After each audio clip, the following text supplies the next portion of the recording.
गांव का गरीब लकड़हारा था जिसकी जिंदगी बचपन से ही दुखों के बीच बीती थी। जब भोला छोटा था तभी उसके पिताजी इस दुनिया को छोड़कर चले गए थे। घर में कमाने वाला कोई नहीं बचा था, बस एक बूढ़ी मां और उसका इकलौता बेटा भोला। तब से भोला ही इस टूटे हुए घर का सहारा बन गया था। भोला हर सुबह अंधेरा रहते जंगल चला जाता और दिन भर बिना रुके सूखी लकड़ियां काटता, फिर उन्हें बाजार में लेकर जाता। वहां जाने के बाद उन लकड़ियों को बेच देता। कभी कभी अच्छा दाम मिल जाता था और कभी कभी तो 2 जून की रोटी भी नसीब नहीं होती थी। लेकिन मेहनत इतनी करने के बाद भी उसकी हालत ऐसी थी कि गांव के बच्चे तक समझ जाते थे कि उसके घर में तंगी चल रही है। माँ, आप क्यों परेशान हो जाती हैं? आपको पता है ना कि आपकी तबीयत खराब रहती है, फिर भी आप नहीं मानती हैं। आप बस अपनी सेहत पर ध्यान दीजिए, बाकी काम मैं संभाल लूंगा। बेटा, अब शरीर जवाब देने लगा है। पहले काम करते करते थकान होती थी, अब बिना काम किए ही सांस फूलने लगती है।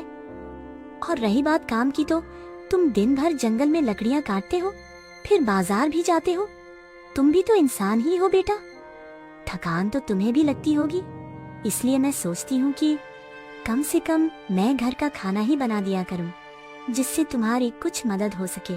भोला तुरंत दूसरी तरफ देखने लगा, क्योंकि वो अपनी मां की आंखों में डर साफ देख पा रहा था। वो डर जो बूढ़े मां बाप को तब महसूस होता है जब उन्हें लगता है कि वो अपने बच्चों पर बोझ बनते जा रहे हैं। भोला ने जबरदस्ती मुस्कुराने की कोशिश की। अरे अम्मा, तुम भी ना, जब तक तुम्हारा ये बेटा जिंदा है ना, तुम्हें किसी चीज की चिंता करने की जरूरत नहीं। अगले दिन भोला जंगल जाने के लिए घर से निकल चुका था। जैसे ही वह आधे रास्ते में पहुंचा, तभी भोला को पीछे से आवाज आती है, अरे भाई भोला, जरा रुकना। ये था माखन, जो ऊपर से देखने में माखन बहुत अच्छा आदमी लगता था। गांव में अगर कोई भोला के सबसे करीब था तो वो माखन ही था। हर जगह साथ, हर मुश्किल में साथ, हर बात में साथ। लेकिन इंसान का असली चेहरा हमेशा उसके शब्दों में नहीं, उसके मन में छुपा होता है। माखन भोला के पास आया और उसके कंधे पर हाथ रखकर बोला, अरे भाई भोला, आजकल दिखाई नहीं देते, कहां रह रहे हो? और ये क्या सुबह सुबह कुल्हाड़ी लेकर कहां चल दिए? भोला ने माखन की तरफ कुछ देर देखा, फिर मुस्कुराते हुए बोलता है, माखन, तुम तो मेरे बचपन के मित्र हो और मेरे सुख दुख में हमेशा साथ रहे हो। पिताजी बचपन में चल बसे और घर की जिम्मेदारी मेरे ऊपर आ गई। खेती बाड़ी तो है नहीं, बस जंगल से सूखी लकड़ियां काटने जा रहा हूं। माखन कुछ देर तक उसे देखता रहा, फिर बोला, तुझे देखकर कभी कभी हैरानी होती है भोला। इतना दुख है तेरी जिंदगी में, फिर भी तेरे चेहरे पर शिकायत नहीं दिखती। और तेरे पास कुछ ना हो तभी भी तुम सबकी मदद करने के लिए तैयार रहते हो। भोला धीरे से हंस पड़ा, लेकिन उस हंसी में दर्द ज्यादा था। शिकायत करके भी क्या मिलेगा भाई? गरीब आदमी अगर रोना शुरू कर देना तो उसके आंसू भी लोग तमाशा समझकर देखने लगते हैं। लेकिन मदद करने के लिए कोई आगे नहीं होता। गरीब आदमी हर दिन कुआं खोदकर पानी पीता है। माखन ऊपर से भोला की बातें सुनकर दुखी होने का दिखावा करता था, लेकिन अंदर ही अंदर उसे भोला से जलन होती थी, क्योंकि गांव वाले भोला की गरीबी पर नहीं, उसकी अच्छाई पर ध्यान देते थे। और यही बात माखन के दिल में धीरे धीरे जहर बनती जा रही थी। पीपल के पेड़ के नीचे गांव वाले बैठे थे। माहौल अजीब शांत था। तभी बूढ़े हरिया काका धीमी आवाज में बोले, कल रात को जब मैं बाजार से घर लौट रहा था, तब मैंने फिर उस जंगल वाले मंदिर के पास रोशनी देखी। अंधेरे में ऐसा लग रहा था जैसे कोई मुझे घूर रहा हो। जैसे तैसे करके वहां से भाग आया। वहां से गुजरते हुए मुझे ऐसा लग रहा था कि जैसे कि मेरे प्राण पखेरु ही उड़ जाएंगे। सच में बाबा, आपने क्या देखा वहां पर? कोई भूत प्रेत तो नहीं था ना? अगर ऐसा हुआ तब तो शाम होने के बाद जंगल में जाना खतरे से खाली नहीं होगा। हरिया काका ने गहरी सांस ली और बहुत ही रहस्यमयी अंदाज में बोलते हैं, भूत प्रेत है या फिर साधु है या कुछ और, ये तो नहीं पता। लेकिन इतना जरूर है कि उस जंगल में कुछ बदल रहा है। पहले उस जंगल में चहल पहल रहती थी, लेकिन अब एक अजीब से सन्नाटा रहता है। काका, मैंने तो सुना है वो साधु इंसानों की नीयत पहचान लेता है और जिसकी नीयत अच्छी हो उसकी किस्मत बदल देता है, और जिसकी नीयत में खोट होती है वो बाबा उसको पहचान जाते हैं। लेकिन इतना ज़रूर है कि जो सच्चे दिल से उनके पास जाता है उसकी मदद वो ज़रूर करते हैं। शाम धीरे धीरे अंधेरे में बदल रही थी। जंगल के ऊंचे पेड़ हवा में ऐसे हिल रहे थे जैसे किसी अनजाने डर की फुसफुसाहट कर रहे हो। भोला अकेला जंगल में लकड़ियां काट रहा था। उसके माथे से पसीना बह रहा था, हाथों में छाले पड़ चुके थे, लेकिन उसकी नजर बार बार आसमान की तरफ जा रही थी, क्योंकि बादल कुछ ज्यादा ही काले होते जा रहे थे।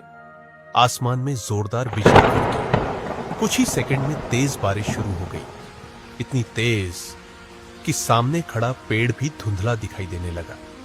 भोला ने लकड़ियों को लेकर जंगल के रास्ते जा रहा था, तभी उसे जंगल में एक धुंधली रोशनी दिखाई देती है। अरे, इस वक्त जंगल के अंदर कौन हो सकता है? और ये मंदिर तो बहुत पुरानी है। लगता है बारिश से बचने के लिए मुझे मंदिर में ही शरण लेनी पड़ेगी। कुछ ही देर में भोला मंदिर के अंदर खड़ा था। अंदर से मंदिर बहुत सुंदर था। एक छोटा सा दीपक जल रहा था और उसी दीपक के सामने एक बूढ़ा साधु बाबा खड़े थे। लंबी सफेद दाढ़ी, भगवा रंग के कपड़े और चेहरे पर अजीब सी शांति। भोला वहीं रुक गया। बारिश बहुत तेज है बेटा। अच्छा किए कि मंदिर के अंदर चले आए, नहीं तो भीग जाते तो तबीयत खराब हो जाती और तुम्हारी लकड़ी भी भीग जाती। भोला एकदम चौंक गया, क्योंकि उसने जो अपने आंखों से देखा उस पर उसको यकीन नहीं था। गांव वाले आपके बारे में ना जाने कैसी कैसी बातें करते हैं बाबा, लेकिन यहां पर तो बात ही कुछ और है। ना कोई जादू टोना, ना कोई तंत्र मंत्र। साधु ने भोला को रहस्यमयी नजरों से देखा। उनकी आंखों में अजीब गहराई थी। वो हल्का मुस्कुराए। इंसान जिस चीज को समझ नहीं पाता बेटा, उसके बारे में कहानियां बनाना शुरू कर देता है। मैं तो यहाँ पर भगवान की भक्ति में मग्न रहता हूँ, गरीब दुखियों की मदद करता हूँ। बारिश की आवाज पूरे मंदिर में गूंज रही थी। कुछ देर बाद साधु ने भोला की तरफ ध्यान से देखा, फिर बोले, घर में कोई बीमार है क्या बेटा? बहुत चिंतित लग रहे हो, और मैं यह भी देख पा रहा हूं कि तुम्हारी जिंदगी में संघर्ष बहुत है। गरीबी से तुम्हारी जिंदगी बहुत कष्टदायक है, लेकिन तुम बहुत नेक दिल भी हो।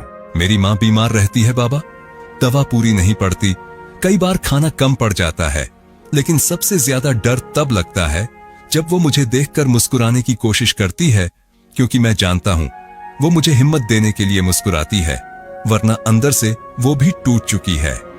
दुनिया में सबसे भारी चीज जिम्मेदारी होती है बेटा, जो आदमी अपने लोगों के लिए उठाता है। और तुम तो बहुत ही नेक और सच्चे दिल वाले हो, जो सबके बारे में अच्छा सोचता है, और जो सबके साथ अच्छा करता है, भगवान उसके साथ अच्छा करते हैं। भोला के पास जो सूखी लकड़ियां थी, उनको उसने साधु बाबा को दे दिए और उनसे बोलता है, बाबा, आपको देने के लिए मेरे पास कुछ नहीं है सिवाय इस लकड़ी के। फिलहाल मैं आपको यही दे सकता हूँ। अगर मेरे पास पैसा या अनाज होता तो मैं आपको जरूर देता। मेरी तरफ से इस छोटी सी भेंट को स्वीकार कर लीजिए। आज तक इस मंदिर में बहुत लोग आए, किसी ने धन मांगा, किसी ने ताकत, तो किसी ने अपनी किस्मत बदलने का रास्ता।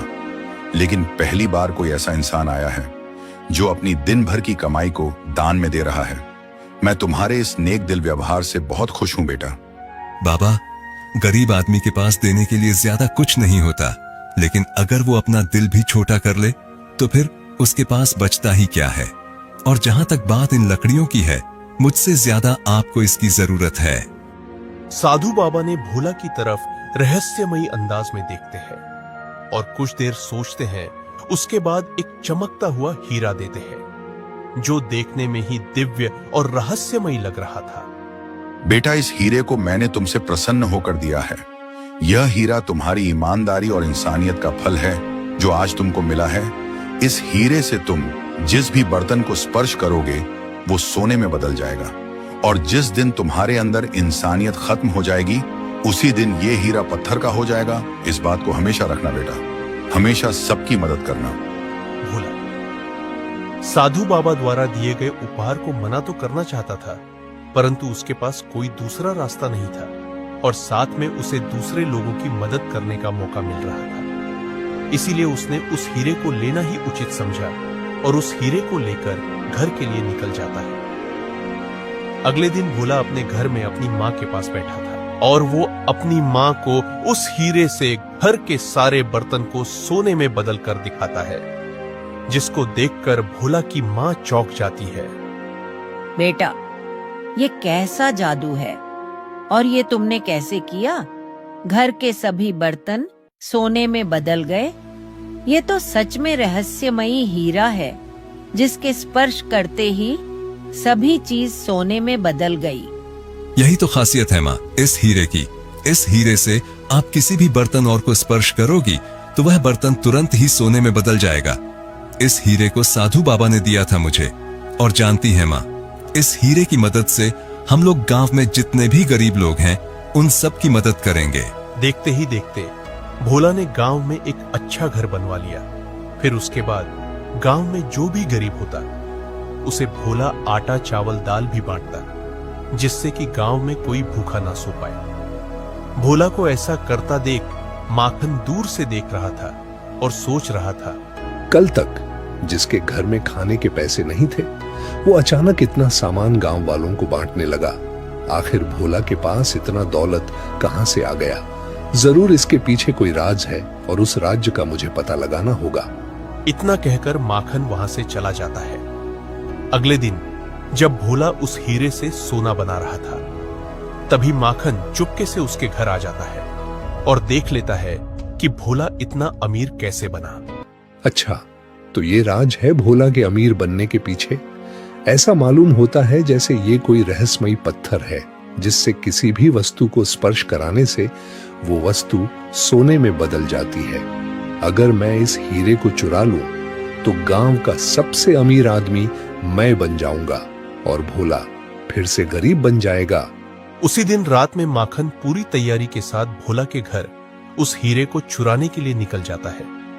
माखन यही सोच रहा था कि आज के बाद वो गांव में सबसे बड़ा आदमी बन जाएगा। इधर भोला गहरी नींद के सोया था, जिसको देखकर माखन बहुत प्रसन्न होता है। माखन जैसे ही उस हीरे को उठाने का प्रयास करता है, भोला नींद से जाग जाता है। माखन, तुम ये क्या कर रहे हो इतनी रात को मेरे घर में? और तुम्हारी हिम्मत कैसे हो गई इस हीरे को छूने की? कहीं तुम इस हीरे को चुराने तो नहीं आए थे ना? कमरे का माहौल बहुत शांत और गंभीर हो गया था। भोला को नींद से उठता देख माखन भौंचक्का रह जाता है। वो भोला को इधर उधर की बात करके झूठ बोलने का प्रयत्न करता है। अरे भोला भाई, मैं तो इधर से गुजर रहा था, सोचा तुमसे मिलता चलूं, इसीलिए तुम्हारे घर आ गया। और कोई बात नहीं है मेरे मित्र, मैं तो बस ऐसे ही आया था। और रही बात इस हीरे की, तो मुझे ये बहुत आकर्षक लगा, इसलिए इसको उठाकर देखने का प्रयास कर रहा था। भोला दिल से भोला और मासूम था, लेकिन इसका मतलब ये नहीं था कि वो बेवकूफ था। भोला को ये समझते देर नहीं लगी कि माखन के दिल में चोर है और उसकी नीयत खराब है। माखन, तुम क्या मुझे बेवकूफ समझते हो? तुम्हारी नीयत में खोट है और तुम इस हीरे को चुराने के लिए यहां पर आए थे। मुझे तुमसे ये उम्मीद नहीं थी कि तुम अपने मित्र के घर में चोरी करोगे। अगर तुम्हें कोई परेशानी थी तो मुझे बताते, मैं तुम्हारी बिल्कुल सच्चे मन से मदद करता। माखन को यह बात समझ में आ गई थी कि भोला समझ चुका है कि वो उसके घर हीरा चुराने के लिए आया है। इसीलिए माखन भोला से माफी मांगता है। भोला, मुझे माफ कर दो मेरे मित्र। मेरे मन में लालच आ गया था। मुझे लगा कि मैं हीरा चुराकर गांव का सबसे अमीर आदमी बन जाऊंगा और गांव पर राज करूंगा। लेकिन मेरी ये सोच बहुत गलत थी। मैंने तुम्हारे प्रति भी बहुत गलत सोचा, जिसके लिए मैं दिल से माफी मांगता हूं। हो सके तो मुझे माफ कर देना मेरे मित्र। ठीक है माखन, तुम मेरे बचपन के दोस्त हो, इसलिए मैं तुम्हें इस बार माफ कर रहा हूं। लेकिन इतना याद रखो, बुरे काम का बुरा नतीजा होता है, इसलिए अच्छे कर्म करो और सबके बारे में अच्छा सोचो। हमारे बुजुर्गों ने कहा है, कर भला तो हो भला। अगर तुम किसी की सच्चे दिल से मदद करोगे तो तुम्हारे साथ भी अच्छा ही होगा। और इसी संदेश के साथ हमारी आज की कहानी का अंत होता है। मिलते हैं अगले वीडियो में।